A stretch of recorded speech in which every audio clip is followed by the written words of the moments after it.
NEET বায়োলজিতে breathing and exchange চ্যাপ্টারে আজকে mechanism of ব্রিদিংটা আমরা একটু ভালো করে দেখব, যেটা নিয়ে অনেকের অনেক কনফিউশন আছে। তো চেষ্টা করব আজকে এটাকে খুব ভালোভাবে ক্লিয়ার করার, যাতে ভবিষ্যতে এই নিয়ে আর কোনো প্রবলেম না হয়। ব্রিদিং মেকানিজমের মধ্যে প্রধানত দুটো জিনিস পাবো আমরা, ইন্সপিরেশন আর এক্সপিরেশন। ইন্সপিরেশন মানে যেটাকে আমরা বলতাম হচ্ছে বাংলাতে যেটাকে ইনটেক করা বা প্রশ্বাস, আর যেটা ছেড়ে দেওয়া বা এক্সপাইরেশন সেটাকে আমরা বলতাম নিঃশ্বাস। তো সেই জিনিসটাকে এবার এখানে আমরা কীভাবে কোন অ্যাসপেক্টে কাজে লাগাবো, কীভাবে কাজ করব সেটা আমরা দেখবো এখানে। এই টপিকটা শুরু করার আগে একটা প্রশ্ন প্রথমে করে নিই, যেটা পরে ক্লিয়ার করব। প্রশ্নটা হচ্ছে এই যে আমরা প্রশ্বাসটা নিচ্ছি, এই প্রশ্বাসটা নিয়ে ইন্সপিরেশন করার জন্যে কি আমাদের এই যে বুকটা বা থোরাসিক কেজটা ফুলে উঠছে, নাকি এই থোরাসিক কেজটা বা বুকটা ফুলে উঠছে বলে আমরা ইন্সপিরেশনটা করতে পারছি? That is the question. আমাদের যদি আমরা নর্মাল যে কোনো মানুষকে, কমন পিপলকে আমরা যদি জিজ্ঞেস করি জিনিসটা, যারা হয়তো সায়েন্স নিয়ে খুব একটা তাদের জ্ঞান নেই, তাদেরকে যদি এটা বলি যে এটা আমাদের বুকটা ফুলছে এই কারণে কি আমরা প্রশ্বাসটা নিচ্ছি, নাকি প্রশ্বাস নিচ্ছি বলে বুকটা ফুলছে, তারা সবাই কিন্তু একটাই বলবে যে আমরা প্রশ্বাসটা নিচ্ছি বলে তবেই কিন্তু আমাদের বুকটা ফুলছে বা থোরাসিক কেজটা ফুলছে। তো আমরা দেখি সেই জিনিসটা কোথায় কীভাবে আসে। তো প্রথমত আমরা একটু জেনে নেবো যে থোরাসিক কেজটা কীরকম আর লাংসটা কীরকমভাবে কী পজিশনে থাকে। তো এরকম ডায়াগ্রাম জানি না তোমাদের কোনো জায়গায় পেয়েছো কিনা বা কোনো টিচার দেখিয়েছে কিনা। তো আমি এখান থেকে কিছু 3D অ্যাটলাস যেগুলো হয় সেখান থেকে আমি বের করেছি, নিয়ে তোমাদের দেখানোর জন্য, বোঝানোর জন্য। আশা করি জিনিসগুলো ভালো করে ক্লিয়ার করা যাবে। তো দেখো, এটা হচ্ছে আমাদের NCERTর একটা ডায়াগ্রাম, যে ডায়াগ্রামে পরিষ্কার আমাদের দেখানো আছে এই যে হচ্ছে আমাদের এই যে লাংস, দুটো লাংস। এইদিকের এটা হচ্ছে আমাদের রাইট লাংস, এটা হচ্ছে আমাদের লেফট লাংস। এবার এই লেফট লাংসটা অনেকটা ভেতরের দিকে ঢুকে থাকে, যার মধ্যে হার্টটা থাকে। এই লেফট লাংয়ের এই ভেতরে ঢুকে থাকা এই পজিশনটাকে, এটাকে বলা হয় কার্ডিয়াক নচ। এই কার্ডিয়াক নচটা কেন থাকে? কারণ হার্টটা আমাদের বাঁ দিকটায় থাকে, তাই অনেকটা বাঁ দিকে ঢুকে থাকে, তাই ঠিক আছে। তো সেই জন্য আমাদের এই কার্ডিয়াক নচটা থাকে। তো এবার এইগুলো হচ্ছে তোমাদের এখানে দেখানো হচ্ছে ক্রস সেকশন করে রিব, এগুলো হচ্ছে রিবস। আমাদের টোটাল 12 পেয়ার্স অফ রিবস আছে। তো এইগুলো হচ্ছে সেই রিবসগুলো যেগুলো এরকমভাবে এখানে এসে আমাদের এই স্টারনামের সঙ্গে এরকমভাবে জুড়ছে দুদিক থেকে, তাই তো? এরকমভাবে আমরা দেখেছি, সেটা আমরা এই পিকচারটা দেখব।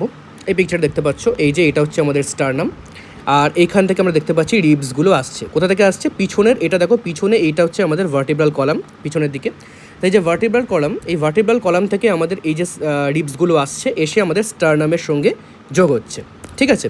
এবার এই রিবসের ব্যাপারটাও তোমরা জানো যে এখানে মোটামুটি প্রথমটা হচ্ছে ধরো এটা হচ্ছে 1 2 3 4 5 6 7, এটা 1 to 7 এটাকে আমরা বলি হচ্ছে ট্রু রিবস। আর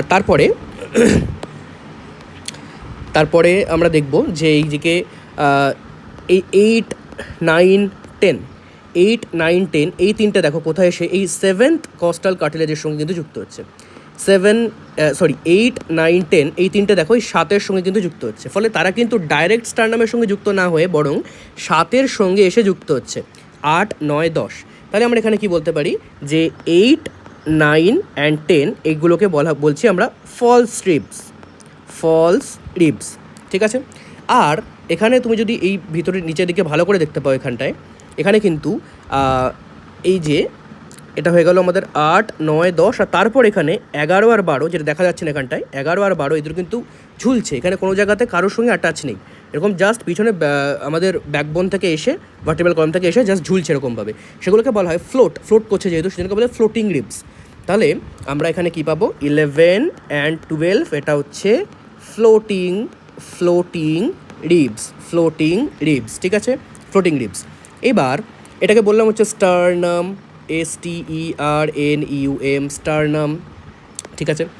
তাহলে আমরা এই যে ভিতরের যে জায়গাটা পাচ্ছি, দেখো ভালো করে দেখো, এই যে এদিকে স্টারনাম, এদিকে রিবস নিলে এই যে ভিতরের একটা ফাঁকা জায়গা পাচ্ছি না, এই ভিতরে পুরো একটা দেখো ফাঁকা জায়গা পাচ্ছি। এই ফাঁকা জায়গাটাকেই বলা হয় কিন্তু থোরাসিক কেজ, ঠিক আছে। তাহলে এই থোরাসিক কেজের মধ্যেই দেখো লাংটা রয়েছে, এই যে লাং আমাদের, এই যে কিন্তু লাং, আর এই যে মাঝখানে হচ্ছে হার্ট। তাহলে এই লাংটা কোন জায়গায় থাকছে? এই থোরাসিক কেজের মধ্যে কিন্তু থাকছে, ঠিক আছে।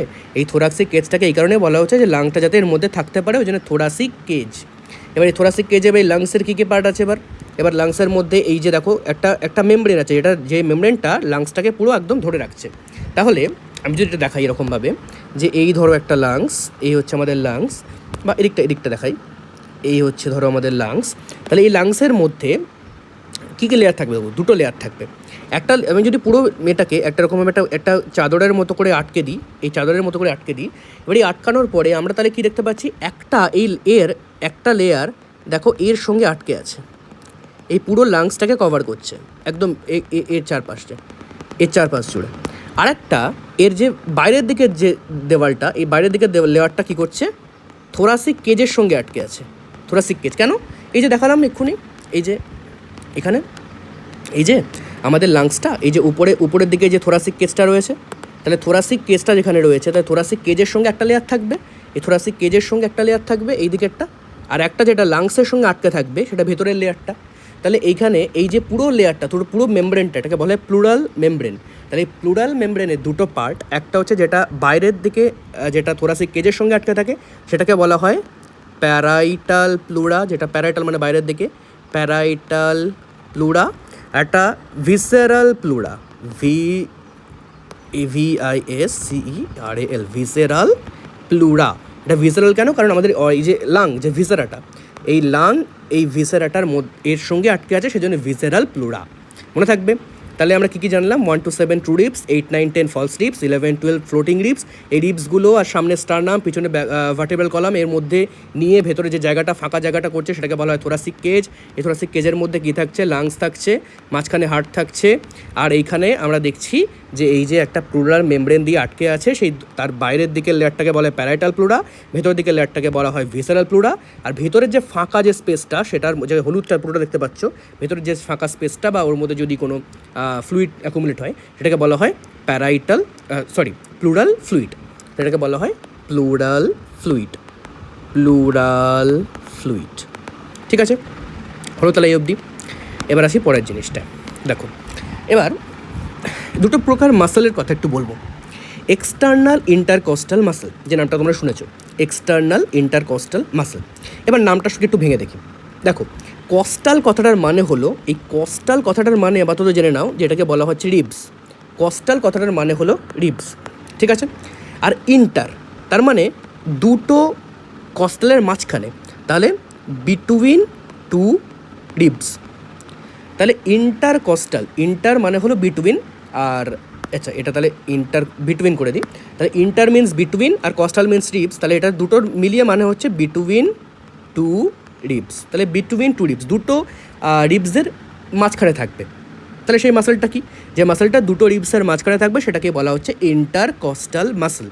মানে ইন্টারকস্টাল মাসেল 3 রকমের হয়, তোমাদের হিসেবে জানার দরকার, সেটা হচ্ছে 2 রকমের। একটা হচ্ছে এক্সটার্নাল, একটা হচ্ছে ইন্টারনাল। তাহলে এক্সটার্নাল ইন্টারকস্টাল মাসেল, আর একটা হচ্ছে ইন্টারনাল ইন্টারকস্টাল মাসেল। তাহলে এই যে মাসেল লেয়ারটা দেখো, এই যে মাসেল লেয়ারটা এরকম, এটাতে দেখাই, এই যে মাসেল লেয়ারটা দেখছো, দেখো এই একটা রিবস, একটা রিব, এই দুটো রিবসের মাঝখানে এই যে মাসেল লেয়ারটা দেখছো, এটা একটা লেয়ার আছে। আর এর ঠিক ভেতরে খুব ভালো করে দেখলে এটা একটা বর্ডার আছে, যেটা এটাকে কাটা হয়েছে আর কি দেখানোর জন্যে। আর ভেতরের দিকে দেখো আরেকটা রয়েছে, ভেতরের দিকে এটাকে বলা হয়, এই ভেতরের দিকে যেটা আছে সেটাকে বলা হয়, ভেতরের দিকে যেটা আছে সেটাকে বলা হয় internal intercostal muscle, internal intercostal muscle. আর এই বাইরের দিকে যেটা আছে সেটাকে বলা হয় external intercostal muscle, external intercostal muscle, internal intercostal muscle. তোমাদের জন্য লাগবে এখন এক্সটার্নাল ইন্টারকস্টাল মাসেলটা। তাহলে এই যে মাসেলটা কী বললাম আমি, যে ইন্টারকস্টাল মানে দুটো রিবসের মাঝখানে, আর এক্সটার্নাল মানে এক্সটার্নাল ইন্টারনাল দুটো পার্ট আছে এর। তাহলে একটা থাকবে ভেতরের দিকে ইন্টারনাল, আর একটা এক্সটার্নাল। আর এরও আর একটা ভেতরে থাকে, সেটাকে বলে ইনার মোস্ট ইন্টারকস্টাল মাসেল, যেটা তোমাদের জন্য এখন জানার দরকার নেই। তোমাদের জন্য এই দুটো প্রকার জানলেই হবে, যে একটা ইন্টারনাল থাকে, একটা এক্সটার্নাল থাকে। তাহলে এটা হচ্ছে আমাদের এক্সটার্নাল পার্ট, এটা এক্সটার্নাল পার্ট, এটা হচ্ছে ইন্টারনাল পার্ট। ঠিক আছে, ক্লিয়ার? এবার আসি ডায়াফ্রাম। তাহলে ডায়াফ্রামটা কীরকম? এই যে আমি থোরাসিক কেসটা দেখিয়েছি, এই যে স্টারনাম, এই যে আমাদের রিবস আছে, এই যে রিবস। এবার দেখো এই হচ্ছে আমাদের, এই যে ডোম শেপড, দেখতে পাচ্ছ? তোমরা বইতে পড়েছো ডোম শেপড, সেটাকে হচ্ছে আমরা বলি ডায়াফ্রাম। এই হচ্ছে সেই ডোম শেপড ডায়াফ্রামটা, এই যে এটা। এবার এটার ভালো করে 3টে অ্যাঙ্গেল থেকে দেখিয়েছি, ভালো করে দেখে নাও জিনিসটা কীরকম। এই একটা অ্যাঙ্গেল থেকে দেখতে পাচ্ছ, এটা সামনে থেকে দেখছি একদম, এটাকে আমি দেখছি একদম তলার থেকে, এরকম এই যে একদম উপর থেকে আসছে, এই যে তলা থেকে দেখছো কীরকম ডোম শেপড। তারপরে এটা দেখো সাইড থেকে একটু দেখিয়েছি, এই যে এরকমভাবে থাকছে। তাহলে একটু ছবিটাকে ভিজুয়ালাইজ করো যে ডায়াফ্রামটা ঠিক কীরকম দেখতে লাগে, কীরকমভাবে থাকে, ব্যাস আর কিছু না। কীরকমভাবে থাকে জাস্ট এটা দেখো, কারণ বাকিটা এর বাকি পুরো অ্যানাটমি তোমাদের জানার দরকার নেই, কিন্তু কীভাবে থাকে সেটা জাস্ট একটু দেখানোর জন্যই, ভিজুয়ালাইজেশনটা করার জন্যে এই ছবিটা দিয়েছি। এবার আসি একটু এখানে এনসিইআরটি কী বলছে সেটা দেখো। Breathing involves two stages, inspiration during which atmospheric air is drawn in, and expiration by which the alveolar air is released out. মানে ইন্সপিরেশন মানে যেখানে আমাদের অ্যাটমসফেরিক এয়ারটা ঢুকবে, আর এক্সপিরেশন মানে আমাদের ভেতরের অ্যালভিওলার এয়ারটা অ্যাটমসফিয়ারে বেরিয়ে যাবে। Clear? The movement of the air into and out of the lungs is carried out by creating a pressure gradient কি সেটা বলবো, between the lungs and the atmosphere. Inspiration can occur if the pressure within the lungs, intrapulmonary pressure, is less than the atmospheric pressure, that is there is a negative pressure in the lungs with respect to atmospheric pressure. এই লাইনটাই এখানে প্রত্যেকটা স্টুডেন্টের সমস্যা হয়, সেটাই একদম ভালো করে ক্লিয়ার করব। দেখো ভালো করে, ধরে নাও একটা খুব সিম্পল ছবি আঁকবো এরকমভাবে বোঝানোর জন্য, জাস্ট এটা হচ্ছে আমাদের লাংস, ঠিক আছে? এবার আমাদের যখন আমি ইন্সপিরেশনটা প্রথমে দেখছি, ইন্সপিরেশনটা কীভাবে হয় দেখো, ইন্সপিরেশনটা প্রথমে দেখবো যে ইন্সপিরেশনটা কীভাবে হয়। ইন্সপিরেশনে দেখো, প্রথমত তোমার এই যে আমি বললাম, এই হচ্ছে তোমার রিপগুলো, এই রিপগুলো ধরো সবকটা আঁকিনি, এই ধরনের তোমার স্টারনাম, এই হচ্ছে দুদিকে রিপসগুলো আছে, ঠিক আছে? এবার এর মাঝখানে কী আছে, এক্সটার্নাল ইন্টারকস্টাল মাসলস রয়েছে, আর এদিকে আমাদের ডায়াফ্রামটা রয়েছে, ঠিক আছে? ডায়াফ্রামটা রয়েছে। এইবার ডায়াফ্রাম যদি কন্ট্র্যাক্ট করে, তার একটা জিনিস ভাবো যে এই ধরো এরকমভাবে ছিল একটা জিনিস, সে যদি কন্ট্র্যাক্ট করে তাহলে কী হবে, সেন্টারের দিকে চলে আসবে, তাহলে সে খানিকটা ফ্ল্যাট হয়ে যাবে না, তাহলে আমাদের এই ডায়াফ্রামটা সে যদি কন্ট্র্যাক্ট করে তাহলে সে কী করবে, আলটিমেটলি ফ্ল্যাট হয়ে যাবে। তাহলে সেটা কীরকম দেখতে হবে, সে খানিকটা ফ্ল্যাট দেখতে হবে। তাহলে ফ্ল্যাট যখন দেখতে হবে, তাহলে একটা জিনিস ভাবো যে জিনিসটা প্রথমে এরকম ছিল, আমি এটাকে খুব সিম্পল একটা ডায়াগ্রাম দিয়ে বোঝাচ্ছি, যে প্রথমে ধরো একটা জিনিস এরকম ছিল, এখানে নিচে আমাদের ডায়াফ্রামটা ছিল, এরকম ছিল, থোরাসিক কেজটা আঁকলাম, এটা হচ্ছে থোরাসিক কেজ, তাহলে এরকম ছিল ডায়াফ্রামটা। এইবার ডায়াফ্রামটা যখন কন্ট্র্যাক্ট করলো, তাহলে ডায়াফ্রামটা এরকম হয়ে গেল, আর আমাদের যে থোরাসিক কেজটা সেটা তাহলে এরকম হয়ে গেল।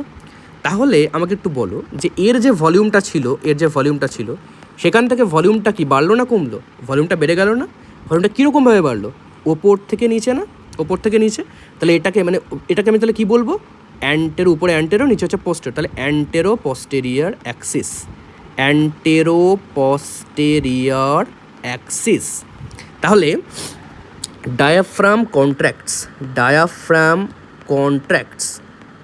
কন্ট্রাক্টস করলে তাহলে কী হবে, সে ডোম শেপ থেকে ফ্ল্যাট শেপ হবে, আর সে ফ্ল্যাট শেপ যখনই হবে তখন অ্যান্টেরো পস্টেরিয়র অ্যাক্সিসে যে ভলিউমটা সেটা কী হবে, ইনক্রিজ করবে। তাহলে অ্যান্টেরো পস্টেরিয়র অ্যাক্সিসে কিন্তু ভলিউমটা ইনক্রিজ করবে, এটা মাথায় রাখতে হবে।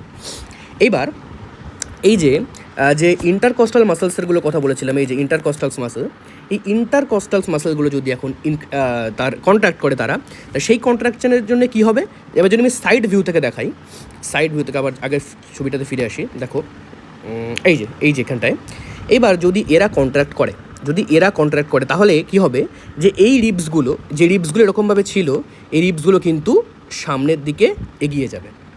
বোঝা গেল ব্যাপারটা? যে যদি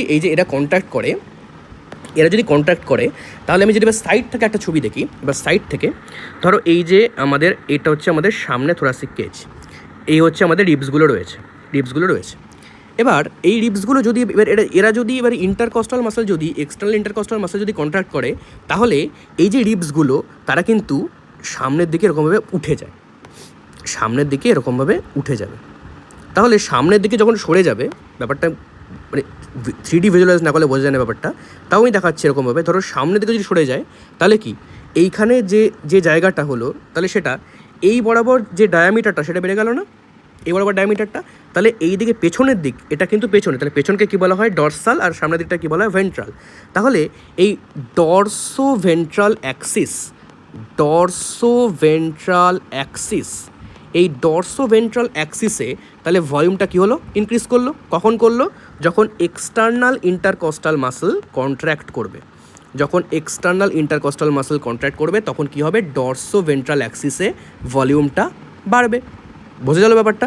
তাহলে এই ওভারঅল দুটো মিলিয়ে একটা অ্যান্টেরো পোস্টেরিয়র অ্যাক্সিসে ভলিউম ইনক্রিজ করা, একটা ডরসো ভেন্ট্রাল অ্যাক্সিসে ভলিউম ইনক্রিজ করা, এই দুটো মিলিয়ে তাহলে ওভারঅল কী হলো, রিব কেজ বা থোরাসিক কেজ এর টোটাল ভলিউম ইনক্রিজ করলো। ক্লিয়ার হলো জিনিসটা?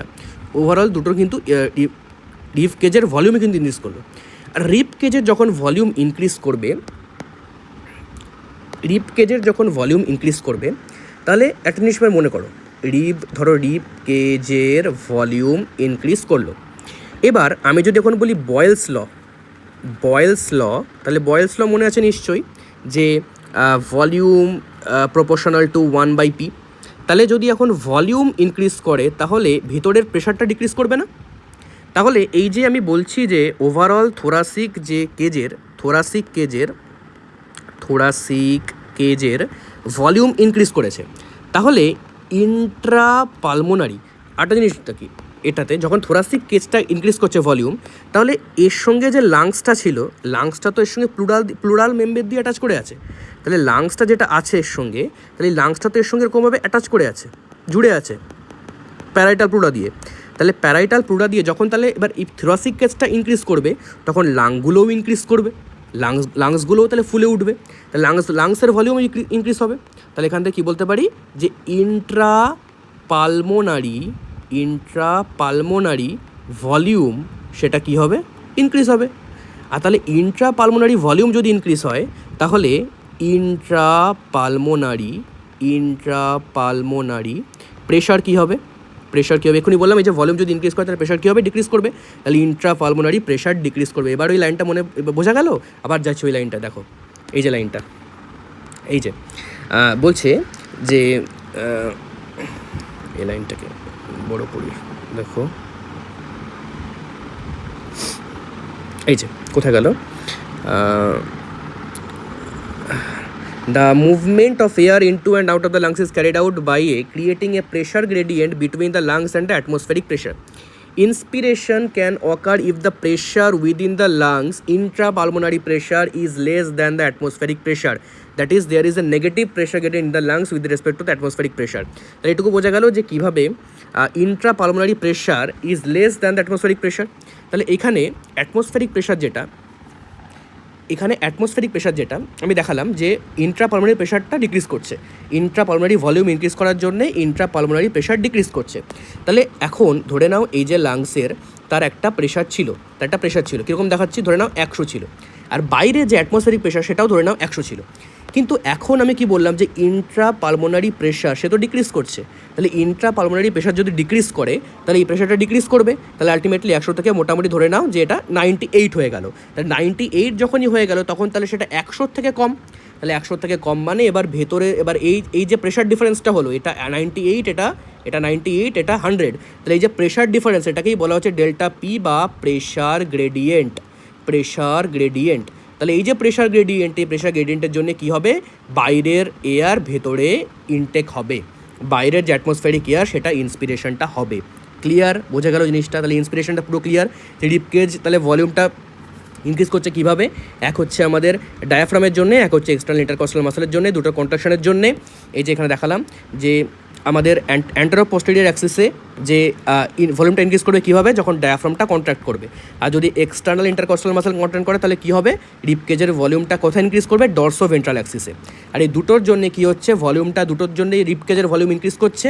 আর বয়েলস ল অনুযায়ী ভলিউম যদি ইনক্রিজ করে তাহলে প্রেশার ডিক্রিজ করবে, তাহলে ইন্ট্রাপালমোনারি প্রেশারটা কী হচ্ছে, ডিক্রিজ করছে। তাহলে ইন্ট্রাপালমোনারি প্রেশার যখনই ডিক্রিজ করবে তাহলে অ্যাটমসফেরিক প্রেশারের তুলনায় এটা কী হচ্ছে, কম, তো এটাকেই বলা হচ্ছে নেগেটিভ প্রেশার, আর কিচ্ছু না, নেগেটিভ প্রেশার। তাহলে এই নেগেটিভের জন্য কী হচ্ছে, সে প্রেশারটাকে সে ভলিউমটাকে সাক করছে, বাইরের এয়ারটাকে সে সাক করছে, ওই জন্য ভেতরে ঢুকে যাচ্ছে, ঢুকে ইন্সপিরেশন প্রসেসটা হচ্ছে।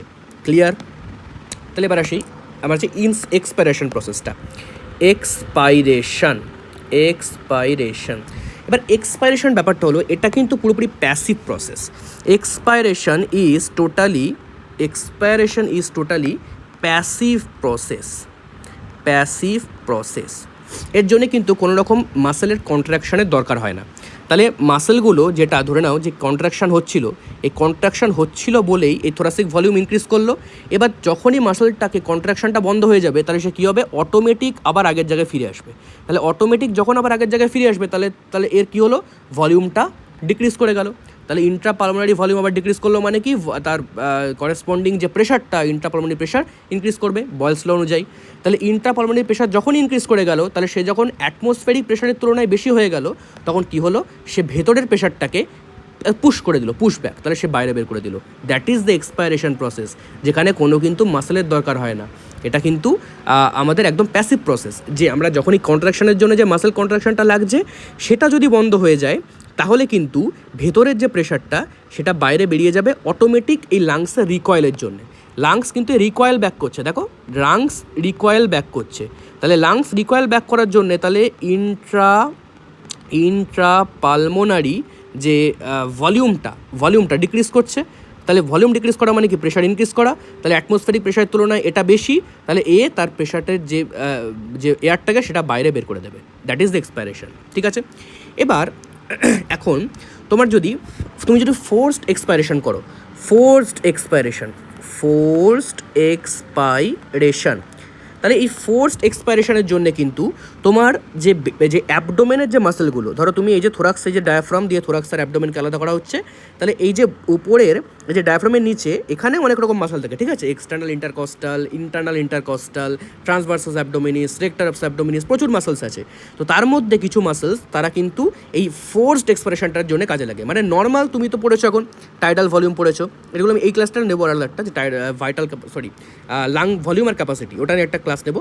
তো সেখানে বলবো যে টাইডাল ভলিউম মানে হচ্ছে তুমি নর্মাল একটা ইন্সপিরেশন করলে আর নর্মাল একটা এক্সপাইরেশন করলে, নর্মালি কোনো কিছু কাজ করলে না।